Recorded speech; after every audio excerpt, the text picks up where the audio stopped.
একটা আমল আছে, এটা আপনাদেরকে শেখাই দিই। অনেকেই চায় যে আমার দোয়াটা কবুল হোক, সবাই চায় আমার দোয়া কবুল হোক। দোয়া কবুলের তো অনেক শর্ত আছে, তাই না? অনেকগুলো আমল আছে, শর্ত আছে, অনেক সময় আছে, এগুলো মোটামুটি আপনারা জানেন। তা একটা বিষয় আমি বলছি আজকে, একটা দোয়া আছে যে দোয়াটা, যে কথাগুলো দোয়ার শুরুতে বললে এই দোয়াগুলো কবুল হবে ইনশাল্লাহ, এই বিষয়ে আপনি নিশ্চিত থাকতে পারেন। যদি আপনার রিজিক হালাল হয়, ওই শর্তগুলো যদি পূরণ হয়, রিজিক হালাল হয়, বৈধ দোয়া হয়, হ্যাঁ, হারাম কিছু চাচ্ছেন না আপনি, বৈধ বিষয় চাচ্ছেন, হালাল খেয়ে চাচ্ছেন, এই শর্তগুলো পূরণ করে দোয়া করার আগে এই কথাগুলো বললে দোয়া কবুল হবে ইনশাআল্লাহ। আমি তো আর বলতে পারবো না 100% কবুল হবে, এটা তো আমার পক্ষে বলা সম্ভব না, কিন্তু সবচেয়ে শক্তিশালী যে ওসিলাগুলো দোয়া কবুল করানোর জন্য, সেটা এটা একটা। আমাকে যদি বলেন যে আপনার জানা মতো সবচেয়ে বেস্ট ওসিলা কোনটা দোয়া কবুল, আমি বলবো এটাই। এটার সাথে আরও একটা আছে, ওটা আরেকদিন বলবো ইনশাআল্লাহ। সেটা হচ্ছে আপনি আল্লাহ রাব্বুল আলামিনের এই একত্ববাদের ওসিলা দিয়ে দোয়া করবেন। আল্লাহ পাকের এই তাওহীদের ওসিলা দিয়ে, একত্ববাদের ওসিলা দিয়ে দোয়া করবেন। এইভাবে বলা, পরে শুনে আপনারা মুখস্থ করে নিয়েন। দোয়া করার আগে আল্লাহ পাকের প্রশংসা করা, আলহামদুলিল্লাহটাও আল্লাহ পাকের প্রশংসা, এবং রাসূল সাল্লাল্লাহু আলাইহি ওয়াসাল্লামের প্রতি দরুদ শরীফ পড়া একবার, অন্তত একবার, চাইলে আপনি অনেক পড়তে পারেন। এরপরে যে বিষয়টা আপনি চাচ্ছেন তার আগে বলা যে আল্লাহুম্মা ইন্নী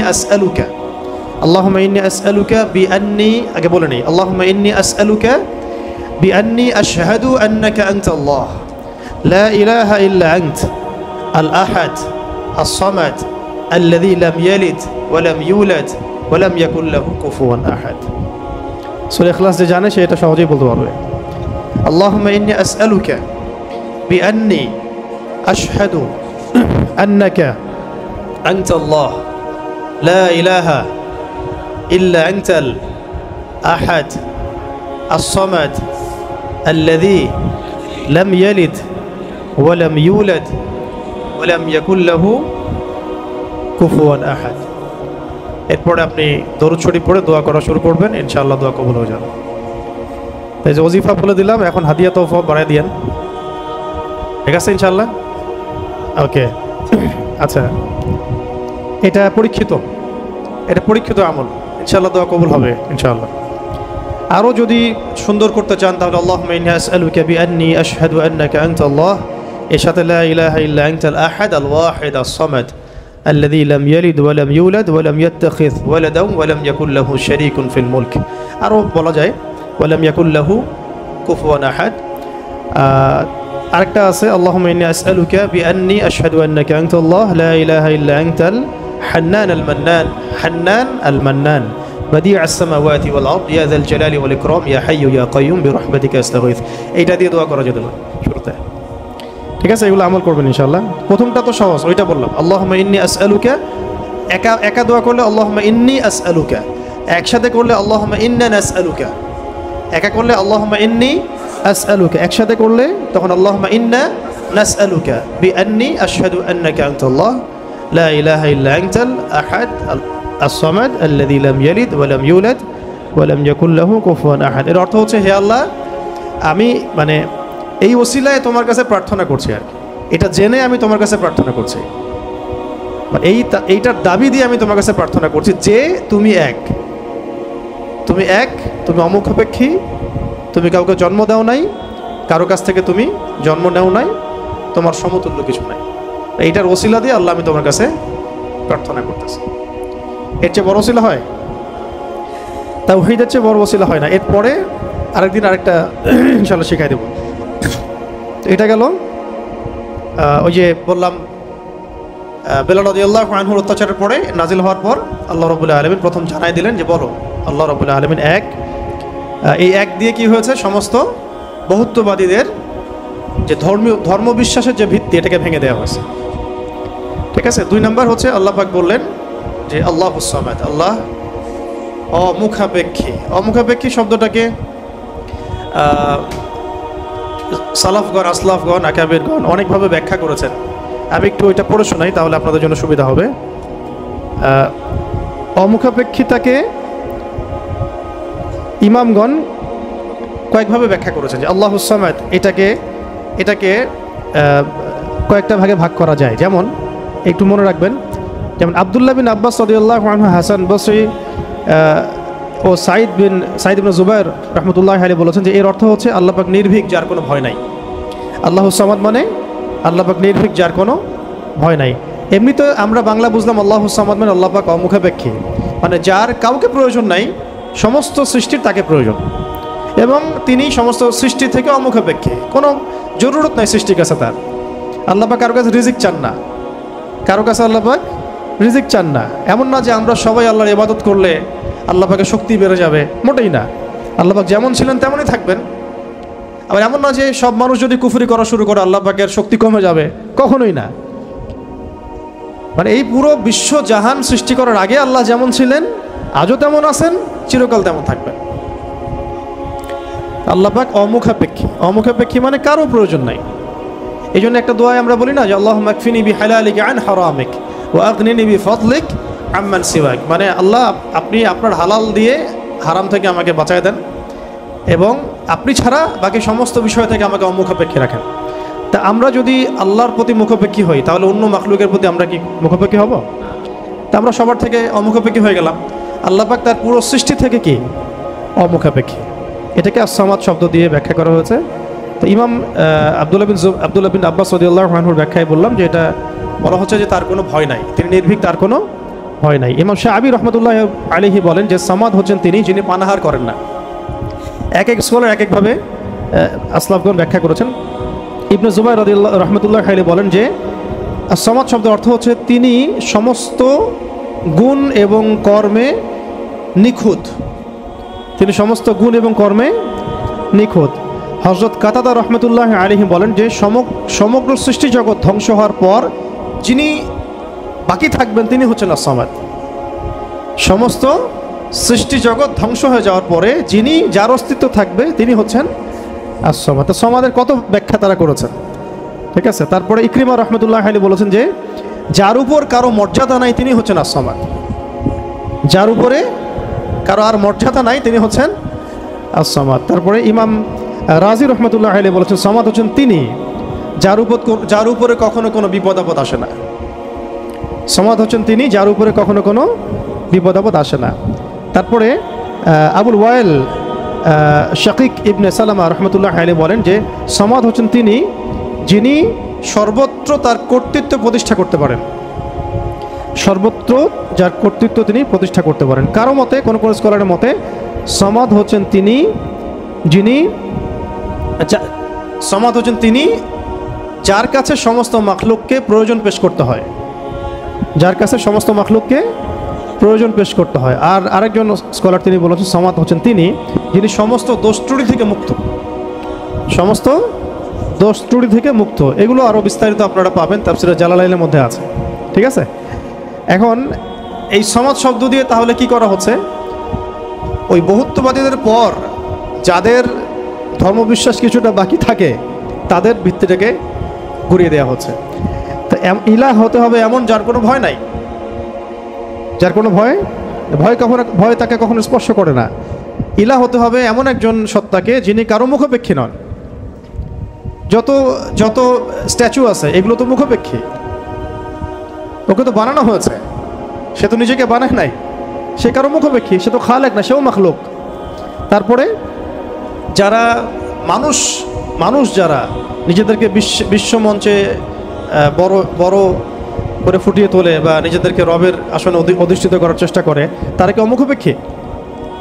তারাও মুখাপেক্ষী, সবাই মুখাপেক্ষী। আবার ইহুদিরা যে ধর্মবিশ্বাসে চলছে তারা কি অমুখাপেক্ষী? না। নাসারাদের ক্ষেত্রেও সেম, তারা মুখাপেক্ষী। মাজুসিরা তারাও এমন ইলাহের উপাসনা করে যারা মুখাপেক্ষী। শুধুমাত্র মুসলিমরাই এমন একজন ইলাহের উপাসনা করে বা ইবাদত করে, উপাসনা না ইবাদত করে, যিনি অমুখাপেক্ষী, সমস্ত ত্রুটি থেকে মুক্ত, বিচ্যুতি থেকে মুক্ত, যিনি সমস্ত দোষ ত্রুটি থেকে মুক্ত, যিনি হচ্ছেন কারো কাছে কিছু চান না, সবাই তার কাছে চায়, যাকে কখনো বিপদ আপদে স্পর্শ করে না, যিনি পানাহার করেন না, যিনি তার সৃষ্টি এবং কর্মে নিপুণ, এবং যার উপরে কারো কোনো মর্যাদা নাই। এবং যখন সৃষ্টি জগৎ ধ্বংস হয়ে যাবে যিনি বাকি থাকবেন তিনি হচ্ছেন আল্লাহ রাব্বুল আলামিন। এখানে আস-সামাদ শব্দের অনেক গভীর কথা আছে, ব্যাখ্যা আছে আর কি। এগুলো নিয়ে ইনশাল্লাহ আমরা আরও পরের সেশনে করবো ইনশাল্লাহ। আজকে আমরা একটু কোড আলোচনা করতেছি। 3 নম্বরে আল্লাহ রাব্বুল আলামিন বলেছেন যে বলুন হে নবী যে আল্লাহ তিনি লাম ইয়ালিদ ওয়া লাম ইউলাদ। বলুন তো, সামনে কমন নেওয়া হয়েছে, কুল বলুন আল্লাহ এক, আল্লাহুস সামাদ, আল্লাহ আস-সামাদ, আল্লাহ অমুখাপেক্ষী। আপনি বলে দিন হে নবী যে লাম ইয়ালিদ ওয়া লাম ইউলাদ। লাম ইয়ালিদ তিনি জন্ম দেন নাই, লাম ইয়ালিদ মানে তিনি জন্ম দেন নাই। এটা দিয়ে কাদের ভিত্তি ভেঙে দেওয়া হলো? ওই যে ইহুদি খ্রিস্টানদের, যারা আল্লাহর পুত্র সাব্যস্ত করে, কন্যা সাব্যস্ত করে, ওদের ধর্মবিশ্বাসের ভিত্তি ভেঙে দেওয়া হলো। লাম ইয়ালিদ তিনি জন্ম দেন নাই। তো এমন একজন সত্তাকে আল্লাহ হতে হবে যিনি কাউকে জন্ম দেন না কখনো। আমরা এই দুনিয়াতে যা দেখছি সব কিছু কিন্তু জন্মিত বা জন্ম দিচ্ছে বা জন্মিত। মানুষের কথা বলেন, আপনি যে কোনো মাখলুকের কথা বলেন, এমনকি প্রকৃতির যে বিষয়গুলো আমরা দেখি এগুলোও তো জন্মিত আর কি, মাখলুক, এগুলো কোনো না কোনো জায়গা থেকে আসছে। তো আল্লাহ রাব্বুল আলামিন হতে হলে এমন একজন সত্তা হতে হবে যিনি কাউকে জন্ম দেন নাই। ওয়ালাম ইউলাদ, এটা আরও কঠিন, কেউ জন্ম দেয় না সেটা একটা হতে পারে।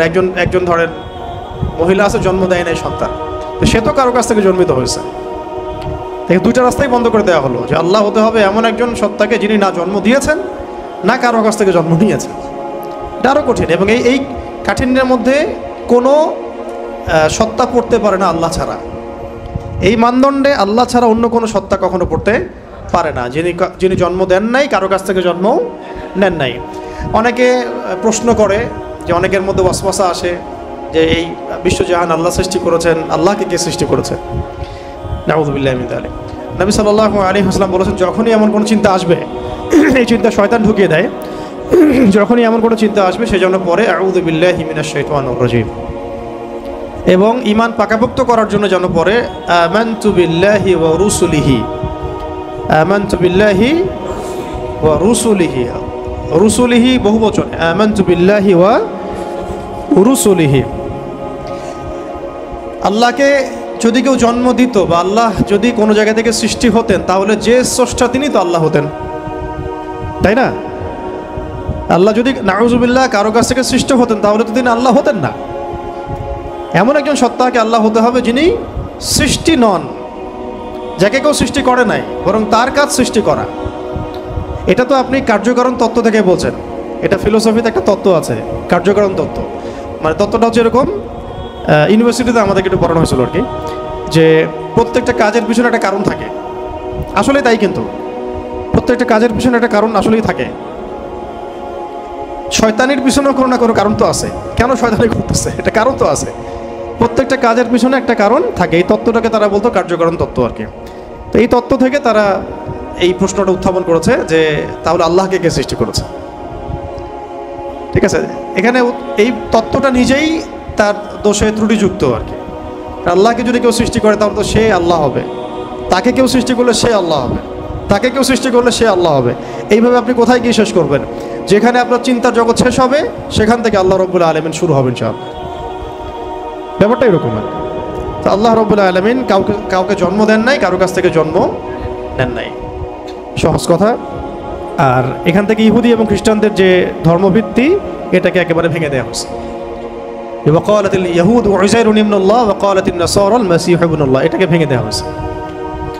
এবং তারা যে বলতো যে 3 খোদায় যে তারা বিশ্বাস করতো, ট্রিনিটি, এটাকেও ভেঙে দেওয়া হয়েছে। ঠিক আছে, আবার মুশরিকদের ভিত্তিটা আগেই ভেঙে দেওয়া হয়েছে। এরপরেও যারা বাকি ছিল ওদেরকে আস-সামাদ দিয়ে ভেঙে দেওয়া হয়েছে। তারপর সবশেষ ওয়ালাম ইয়াকুল্লাহু কুফুয়ান আহাদ, ওয়ালাম ইয়াকুল্লাহু কুফুয়ান আহাদ। এটা এত কঠিন যে এটা মানে উতরে যাওয়ার মতো আসলে ক্ষমতা আল্লাহ ছাড়া কারোরই নাই, এটা অসম্ভব। ওয়ালাম ইয়াকুল্লাহু কুফুয়ান আহাদ, ওয়া মানে এবং, ওয়া মানে এবং, ইয়াকুন মানে হয়, লাহু মানে তার জন্যে, কুফুয়ান মানে সমকক্ষ বা সমতুল্য, আহাদুন মানে কেউই। এখানে আহাদুন মানে আসলে কেউই। ওয়া মানে এবং, লাম ইয়াকুন, ওয়ালাম ইয়াকুন এবং হয় না, লাম মানে না, লাম হচ্ছে অতীতকালে নাবাচক বোঝায়, অতীতকালে নাবাচক, এগুলো মনে রাখবেন। ওয়া মানে এবং, ওয়াবের 2টা অর্থ হয় আল কোরআনে, কখনো কখনো শপথ বা কসম অর্থে আসে, কখনো কখনো এবং অর্থে আসে। যেমন ওয়া তিন ফলের কসম, ওয়াল আসরি সময়ের কসম। আর এখানে ওয়া জবর মানে হচ্ছে এবং, ওয়ালাম লাম হচ্ছে অতীতকালে নাবাচক, অতীতকালে নাবাচক। যেমন আমি কখনো বলিনি, আমি করিনি, আমি যাইনি, এগুলো বোঝাতে লাম শব্দ প্রয়োগ করা হয়। ঠিক আছে?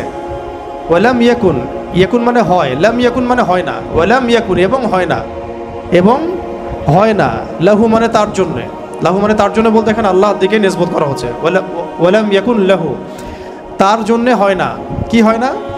কুফুয়ান, মানে কুফু মানে কি? সমতুল্য, সমকক্ষ। অনেকে বলেন না বিয়ের ক্ষেত্রে কুফু দেখতে হয়, সমতুল্য, সমকক্ষ, সামঞ্জস্যতা। আহাদ, কেউই, মানে তার সমতুল্য সমকক্ষ কেউ নাই, তার সমতুল্য সমকক্ষ কেউ নাই। এটা হচ্ছে আরও কঠিন, কারণ একজন ধরেন আহাদ উতরে আসলো, সমাদে গিয়ে শেষ হয়ে গেল। কেউ হয়তো বলছে লাম ইয়ালিদ ওয়া লাম ইউলাদ, এটাকে কোনোভাবে ব্যাখ্যা করছে, ধরেন কোনোভাবে উল্টাপাল্টা ব্যাখ্যা করছে, কিন্তু শেষে গিয়ে এসে কিন্তু আর পারবে না। ওয়ালাম ইয়াকুল লাহু কুফুয়ান আহাদ, তার সমতুল্য কিছুই নাই। ধরেন আপনি বললেন যে এই মূর্তিটা নাউজুবিল্লাহ একটা দেবতা, কেউ বললো হয় কোনো মুশরিক, তার এই মূর্তি একটা না, এই মূর্তি আরও অনেক আছে, সামঞ্জস্য আছে। কেউ যদি বলে এই নক্ষত্রটা তার ইলাহ, নাউজুবিল্লাহ, এই নক্ষত্র একটা না, তার সামঞ্জস্য আরও আছে, সিমিলারিটিস আছে আর কি। ঠিক আছে? কেউ বললো যে অমুক নবীর সন্তান আল্লাহর পুত্র, নাউজুবিল্লাহ, এই নবীর সন্তান একজন না, আরও বহু নবী আছে, তাদের সন্তান হয়েছে। এইরকমই ওয়ালাম ইয়াকুল লাহু কুফুয়ান আহাদ হচ্ছে এমন একজন সত্তাকে আল্লাহ হতে হবে যার সাদৃশ্য কিছু নাই। লাইসা কামিথলিহি শাই, তার সমতুল্য, তার মতো কিছু নাই। অনেকে আল্লাহ পাকের এই যে হাত, আল্লাহ পাকের চেহারা, আল্লাহর হাসি, আল্লাহর ক্রোধ, এগুলোকে ব্যাখ্যা করতে গিয়ে আকীদার ক্ষেত্রে এমন এমন কিছু ব্যাখ্যা করেছে যেখানে আল্লাহ পাককে মাখলুকের সাথে সাদৃশ্য করে দেওয়া হয়েছে, এবং তারা আবার বলছে এটাই নাকি আহলুস সুন্নাহ ওয়াল জামাআর আকীদা। এটা একটা বাজে বিষয়, এটা একটা বাজে কথা। আল্লাহ রাব্বুল আলামিনের জাত এবং সিফত সম্পর্কে আমরা ইনশাআল্লাহ আরেকদিন বিস্তারিত কথা বলবো। ঠিক আছে? এতটুকু বলছি এখন যে আল্লাহই, তার মতো কোনো কিছুই নাই। যেখানে আল্লাহ পাক বলেছেন তার চেহারা, এটা চেহারার অর্থ ইশারা কি সেটা আল্লাহ পাক জানেন। ওটা আমি যদি এখন মনে করতে যাই যে এটা এরকম চেহারা, চোখ নাক মুখ কানওয়ালা, তো এটা শিরক হয়ে যাবে তো আর কি। আল্লাহ পাক কোনো মাখলুকের সাদৃশ্য না, ওয়ালাম ইয়াকুল লাহু কুফুয়ান আহাদ, লাইসা কামিথলিহি শাই, তার মতো আর কিছু নাই। ঠিক আছে?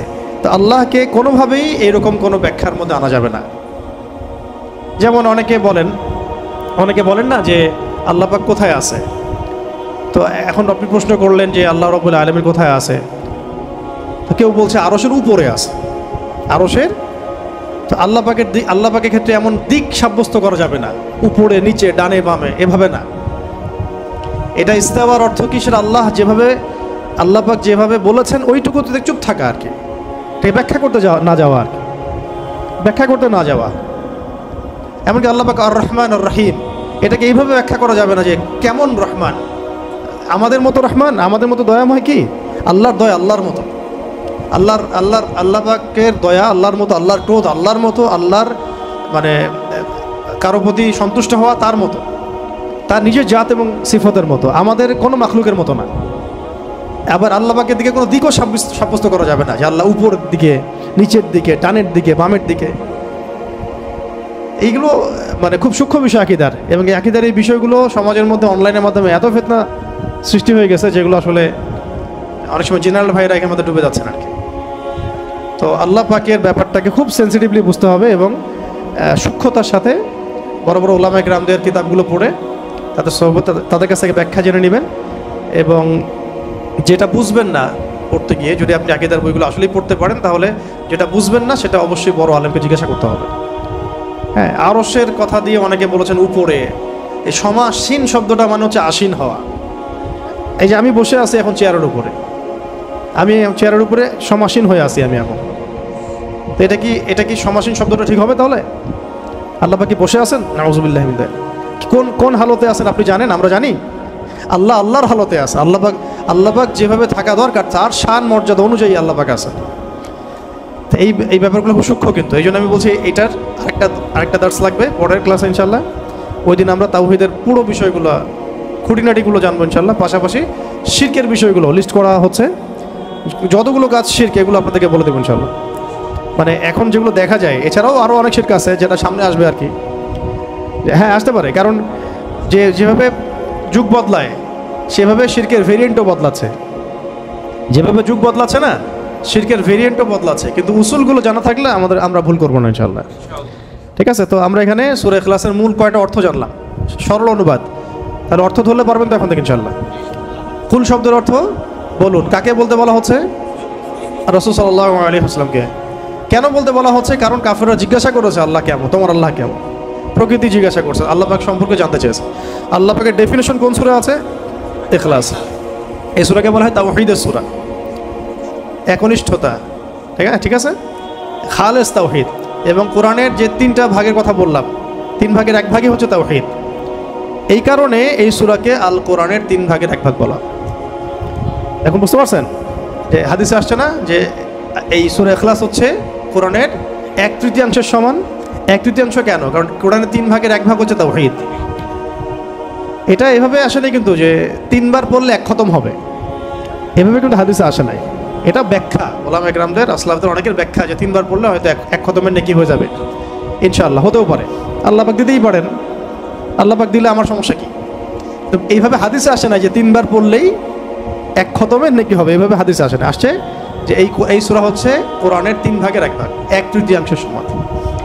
1/3 সমান, এটাও একটা ব্যাখ্যা যে কোরআনের 3 ভাগের 1 ভাগ জুড়ে তাওহীদ আছে। বাকি 1 ভাগ কি আছে? বাকি 1 ভাগ আছে না, বাকি 1 ভাগ আছে ইতিহাস, হিস্ট্রি, পূর্ববর্তী নবীদের অনেক ঘটনা, এইগুলো আছে 1 ভাগ। ঠিক আছে, আর 1 ভাগ আছে আহকাম, হুকুম আহকাম, এগুলো করো এগুলো করো না, হ্যাঁ, দিক নির্দেশনা। আর এমনি আমরা বলছি আমাদের দিনের যে মূল 3টা ভিত্তি, সেটার মধ্যে একটা হচ্ছে তাওহীদ, একটা রিসালাত, একটা হলো আখিরাত। আচ্ছা, এখন আসেন শেষ করি, আমরা 10টা বেজে আছে। এখন আর 2-1টা কথা বলে আমি শেষ করি আজকের মতো। যে আমরা জানলাম এই সূরা শানে নুজুল কি, অর্থগুলো কি। আচ্ছা, অর্থগুলো একবার রিপিট করে নেই। কুল মানে কি বলুন? হুয়া আল্লাহ। হুয়া মানে কি? তিনি। হুয়া মানে তিনি, এখানে আল্লাহকে সাব্যস্ত নিসবত করা হচ্ছে। আল্লাহ মানে আল্লাহ, আহাদ মানে এক। আচ্ছা, আল্লাহ শব্দটা কিন্তু নিজেই ইসমে আজম, আল্লাহ শব্দটা নিজেই কিন্তু ইসমে আজম। এটার সাথে প্রাসঙ্গিক বলে দিলাম, ওই দোয়াটা যদি করেন দোয়া করার আগে, তাহলে ইনশাআল্লাহ দোয়া কবুল হবে।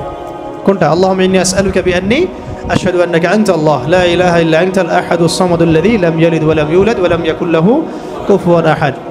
এটা একটা। তারপরে আল্লাহ পাক বলছেন, বলুন তিনি আল্লাহ এক, আল্লাহুস সামাদ, আল্লাহ পাক অমুখাপেক্ষী, লাম ইয়ালিদ তিনি কাউকে জন্ম দেন নাই, ওয়া লাম ইউলাদ তাকেও কেউ জন্ম দেয় নাই, তাকেও কেউ জন্ম দেয় নাই। এটা প্যাসিভ, এটা মাজহুল আর কি, আরবিতে বলে মাজহুল, মানে প্যাসিভ। লাম ইয়ালিদ তিনি কাউকে জন্ম দেন নাই, ওয়া লাম ইউলাদ তাকেও কেউ জন্ম দেয় নাই। আর ওয়া লাম ইয়াকুল লাহু কুফুয়ান আহাদ, ওয়া মানে এবং, লাম শব্দ প্রয়োগ হয় কখন? অতীতকালে নাবাচক বোঝাতে। ইয়াকুন মানে হয়, ওয়া লাম ইয়াকুন মানে হয় না, এবং হয় না, লাহু মানে তার জন্যে বা তার জন্যে, কুফুয়ান মানে সমতুল্য বা সমকক্ষ, আহাদ মানে কেউই। তাহলে তার সমতুল্য বা তার সমকক্ষ কেউ নাই। আচ্ছা, আজকে আমরা যতটুকু জানলাম আর কি, একটা হলো সূরাতুল ইখলাসের নামকরণ, তারপরে এর অর্থগুলো, এটা মাক্কি সূরা না মাদানী সূরা, এর শানে নুজুল এগুলো জানা হয়েছে, এবং সংক্ষিপ্ত শাব্দিক অনুবাদ জানা হয়েছে।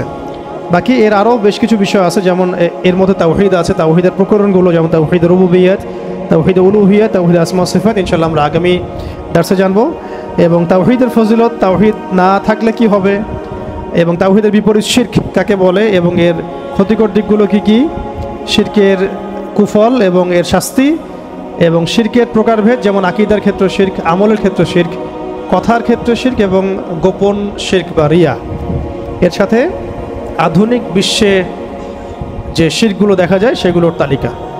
এই জিনিসগুলো ইনশাআল্লাহ আমরা আগামী দার্সে জানবো। এর সাথে ঈমান ভঙ্গের 10টা কারণ, ঈমান ভঙ্গের 10টা কারণ, এগুলো খুবই ভাইটাল। ইনশাআল্লাহ পরের দার্সে সবাই আসবেন, এটা আমরা আশা করতেছি। আর শেষ করার আগে শুধু আমি এই সূরার কয়েকটা ফজিলত বলে আপনি শেষ করতেছি, এটা জানা দরকার আছে, তাহলে আমাদের আগ্রহ জন্মাবে। তো ফজিলতগুলো আপনারা মাসিক আল কাউসারও পাবেন, অনলাইনে মাসিক আল কাউসারও পাবেন। আমি কয়েকটা ফজিলত নোট করে আনছি আপনাদেরকে একটু বলার জন্য। 1 নাম্বার, ঠিক আছে, একটু মনে রাখেন, ফজিলত জানলে কি হয়, ওইটার উপর আমল করার আগ্রহ বাড়ে। এটা যখন পড়ছিলাম আমার নিজেরই মনে হচ্ছিল যে আহা, এত সহজ একটা আমল আমরা কেন করি না। এবং আপনাদের জন্য ফজিলত কালেক্ট করতে গিয়ে আমি একটা ফজিলত পেয়েছি আজকে, যেটা আমি আগে কখনোই জানতাম না। তো কয়েকটা ফজিলত শুনি। হ্যাঁ, 1 নাম্বার,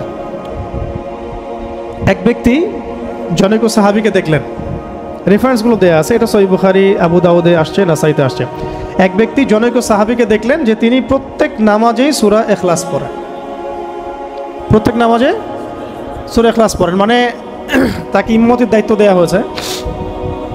প্রত্যেকটা রাকাতে তিনি যখন সূরা ফাতিহা শেষ করেন সূরা ইখলাস পড়েন, তারপরে অন্য কিরাত করেন। এটা কি ইউনিক না? কখনো দেখেছেন এমন কোন ইমামকে? তো উনি এটা পড়েন। তো এই বিষয়টা তাকে বলা হলো যে আপনি এটা কেন করেন, আপনি এটা বন্ধ করেন, মাঝে মাঝে পড়েন, পরামর্শ দেওয়া হচ্ছে। তিনি বলছেন না, আমি বন্ধ করব না। তো এমন অবস্থা হয়েছে যে কেসটা রাসূল সাল্লাল্লাহু আলাইহি ওয়াসাল্লামের দরবার পর্যন্ত পৌঁছেছে। ইয়া রাসূলুল্লাহ, আপনার যে ইমাম আপনি দিয়েছেন সেই ইমাম তো এরকম করে, প্রত্যেক রাকাতেই সূরা ইখলাস পড়ে। এখন নবী সাল্লাল্লাহু আলাইহি ওয়াসাল্লাম এর কাছে যখন এই বিষয়টা আসলো, তখন তিনি জিজ্ঞাসা করলেন যে সূরা ইখলাস তুমি প্রত্যেক রাকাতে কেন পড়ো? তিনি বললেন যে আমি এই সূরাটাকে ইয়া রাসূলুল্লাহ ভালোবাসি, আমি এই সূরাটাকে ভালোবাসি। তখন নবী সাল্লাল্লাহু আলাইহি ওয়াসাল্লাম বলেছিলেন যে এই সূরার প্রতি ভালোবাসা তোমাকে জান্নাতে প্রবেশ করাবে ইনশাআল্লাহ।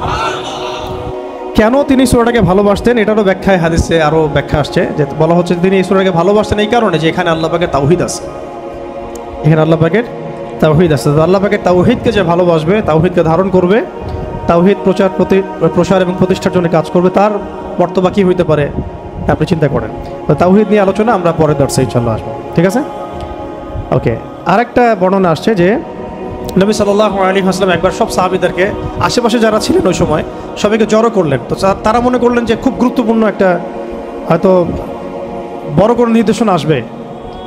তো নবী সাল্লাল্লাহু আলাইহি ওয়াসাল্লাম সবাইকে জড়ো করে বললেন, আমি তোমাদের সবাইকে আল কোরআনের 3 ভাগের 1 ভাগ তেলাওয়াত করে শোনাবো। নবীজি বললেন সাল্লাল্লাহু আলাইহি ওয়াসাল্লাম, আমি তোমাদের সবাইকে আল কোরআনের 3 ভাগের পুরো 1 ভাগ তেলাওয়াত করে শোনাবো, সবাই এদিকে আসো, কাছে আসো। সবাই জড়ো হলেন। তো নবী সাল্লাল্লাহু আলাইহি ওয়াসাল্লাম পড়লেন যে বিসমিল্লাহির রহমানির রহিম, কুল হুয়াল্লাহু আহাদ, আল্লাহুস সামাদ, লাম ইয়ালিদ ওয়া লাম ইউলাদ ওয়া লাম ইয়াকুল লাহু কুফুয়ান আহাদ। তো এটা বলে তিনি কিন্তু ভিতরে চলে গেছেন বাসায়, সাহাবীরা দাঁড়াই আছে যে সম্ভবত কোনো জরুরত হয়েছে আমাদের নবীজির, হয়তো আবার আসবেন, এসে আবার বলবেন। এসে তিনি বলছেন এটা হচ্ছে কোরআনের 3 ভাগের 1 ভাগ,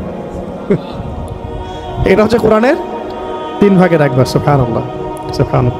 3 ভাগের 1 ভাগের তো একটা ব্যাখ্যা আমি বললাম। এছাড়া এমনও যে 3 ভাগের 1 ভাগের তাওহীদের পুরো ফজিলত তেলাওয়াতের নেকি আল্লাহ পাক দিয়ে দিতে পারেন ইনশাআল্লাহ। এখান থেকে অনেক স্কলার ব্যাখ্যা করেছে যে 3 বার পড়লে 1 খতমের নেকি হবে, তবে এইভাবে সরাসরি হাদিসে আসে নাই। আচ্ছা, আরেকদিন 3 নম্বর হাদিস, নবী সাল্লাল্লাহু আলাইহি ওয়াসাল্লাম বললেন, এটা হাদিসে আসছে আবু সাঈদ খুদরি রাদিয়াল্লাহু আনহু থেকে, তিনি বললেন যে তোমরা কি প্রত্যেক রাতের বেলা এটা পড়তে বলা হচ্ছে, তোমরা কি প্রত্যেক রাতে কোরআনের 1/3 তেলাওয়াত করতে পারো না? তোমরা কি প্রত্যেক রাতে আল কোরআনের 1/3 তেলাওয়াত করতে পারো না? সাহাবীরা বললেন, ইয়া রাসূলুল্লাহ, বিষয়টা তো অনেক কঠিন মনে হচ্ছে। তখন নবী সাল্লাল্লাহু আলাইহি ওয়াসাল্লাম বললেন, না, এটা সহজ, আমলটা সহজ, কারণ সূরা ইখলাসই হচ্ছে কোরআনের 1/3। সূরা ইখলাস হচ্ছে আল কোরআনের 1/3।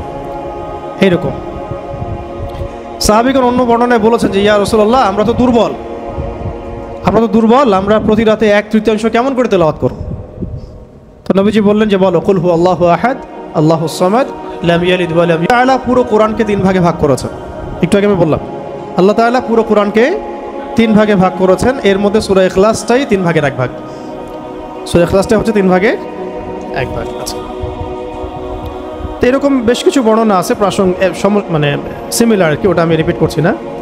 তবে আমি যে কয়েকটা বলতে চাচ্ছিলাম সেটা হলো যে এটা 4 নাম্বারটা, এটা ভালো করে শোনেন, খুব ভালো করে শোনেন। একবার নবী করিম সাল্লাল্লাহু আলাইহি ওয়াসাল্লাম একটা সফরে ছিলেন এবং সফরে তো অনেক ঘটনাই ঘটে। এক পর্যায়ে জনৈক সাহাবীকে তিনি শুনলেন তিলাওয়াত করছেন কুল ইয়া আইয়ুহাল কাফিরুন। কোন সূরা? সূরা কাফিরুন তেলাওয়াত করছেন, কুল ইয়া আইয়ুহাল কাফিরুন। তিনি শুনলেন এক সাহাবী তেলাওয়াত করছেন। এটা শোনার পরে তিনি বললেন যে সে শিরক থেকে পবিত্র হয়ে গেছে, সে শিরক থেকে পবিত্র হয়ে গেছে। এই জন্য একটা বর্ণনা আসছে রাতের বেলা সূরা কাফিরুন পড়লে আল্লাহ পাক তাকে শিরক থেকে হেফাজত করবেন ইনশাআল্লাহ। আর আরেকজনকে তিনি পড়তে শুনলেন কুল হুয়াল্লাহু আহাদ। একজন পড়ছিল সূরা কাফিরুন, আরেকজন সাহাবী পড়ছিলেন সূরা ইখলাস। তখন নবীজি বললেন তাকে মাফ করে দেওয়া হয়েছে, তাকে মাফ করে দেওয়া হয়েছে। সুবহানাল্লাহ, সুবহানাল্লাহ। আরেকটু আগে যে বর্ণনা বলেছি ওইটা এখানেও আছে, যে ইমাম মালিক, ইমাম আনাস রাদিয়াল্লাহু আনহু থেকে একটা বর্ণনা আসছে যে আনসারী একজন সাহাবী ছিলেন, মসজিদে কুবা ইমামতি করতেন। যখনই তাকে ইমামতি করতে দেওয়া হতো তিনি সূরা ফাতিহার সাথে অন্য সূরা মিলিয়ে সূরা ইখলাস পড়তেন। তো এই বিষয়টা রাসূল সাল্লাল্লাহু আলাইহি ওয়াসাল্লামের কাছে যায় এবং তিনি বলেন যে তুমি এই কাজটা কেন করো, আবশ্যিকভাবে এটা করার কারণ কি? তিনি বলেছিলেন যে উহিব্বুহা ইয়া রাসূলুল্লাহ, আমি এই সূরাটাকে আমি ভালোবাসি।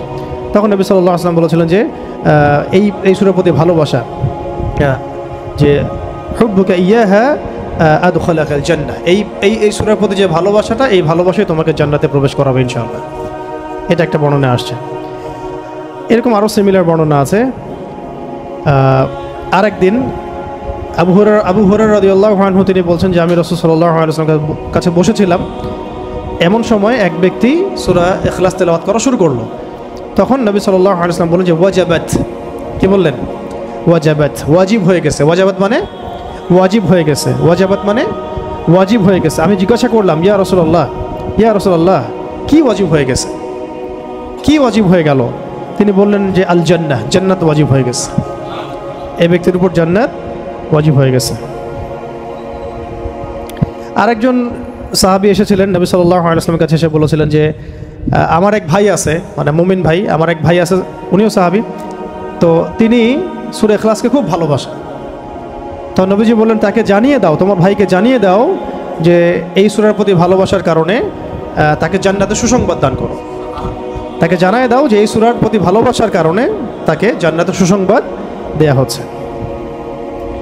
এইরকম আরও বর্ণনা আছে সিমিলার, যেমন একটাতে আসছে, এটাও বুখারী মুসলিমের বর্ণনা, যে সাহাবায়ে কেরাম একদিন এক সাহাবীকে জিজ্ঞাসা করলেন যে এই সূরাটাকে আপনি এতবার কেন পড়েন? তিনি বলেছিলেন যে এই সূরার মধ্যে আর রহমানের সিফত এবং গুণাবলী আছে, এই সূরার মধ্যে আর রহমানের মানে আল্লাহ পাকের সিফত এবং গুণাবলী আছে, তাই আমি এটাকে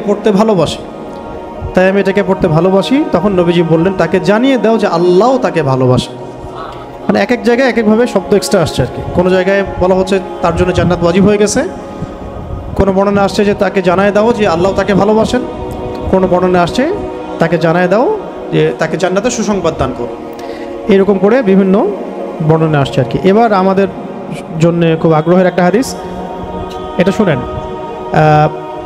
মুয়াজ ইবনে আনাস জুহানী রাদিয়াল্লাহু তাআলা আনহু বলেন যে রাসূলুল্লাহ সাল্লাল্লাহু আলাইহি ওয়াসাল্লাম একদিন বললেন, ভালো করে শুনেন, রাসূলুল্লাহ সাল্লাল্লাহু আলাইহি ওয়াসাল্লাম একদিন বললেন, যে ব্যক্তি কুল হুয়াল্লাহু আহাদ এই সূরাটাকে 10 বার পড়বে, যে ব্যক্তি সূরাটাকে 10 বার পড়বে, আল্লাহ তাআলা তার জন্য জান্নাতে একটা প্রাসাদ নির্মাণ করবেন। তো এই কথাটা শুনে ওমর রাদিয়াল্লাহু আনহু বললেন, ওমর ইবনে খাত্তাব তিনি বললেন যে তাহলে তো আমরা অনেক প্রাসাদের অধিকারী হয়ে যাব ইয়া রাসূলুল্লাহ। তার উদ্দেশ্য ছিল এটা, যদি আমি 20 বার পড়ি ইয়া রাসূলুল্লাহ, তাহলে নবীজি বললেন তাহলে দুইটা প্রাসাদ, যদি 30 বার পড়ি তা 3টা প্রাসাদ, ইয়া রাসূলুল্লাহ তাহলে তো আমরা অনেক প্রাসাদের অধিকারী হয়ে যাব। তখন নবীজি বললেন যে আল্লাহ তাআলার দান এর চেয়েও বেশি প্রশস্ত, মানে আপনি 100 পড়লে 10টা ঘর পাবেন, আর আমরা 100 পড়লে 10টা ঘর পাবো, 200 পড়লে 20টা। এইভাবেই আল্লাহ পাকের দান আরও প্রশস্ত।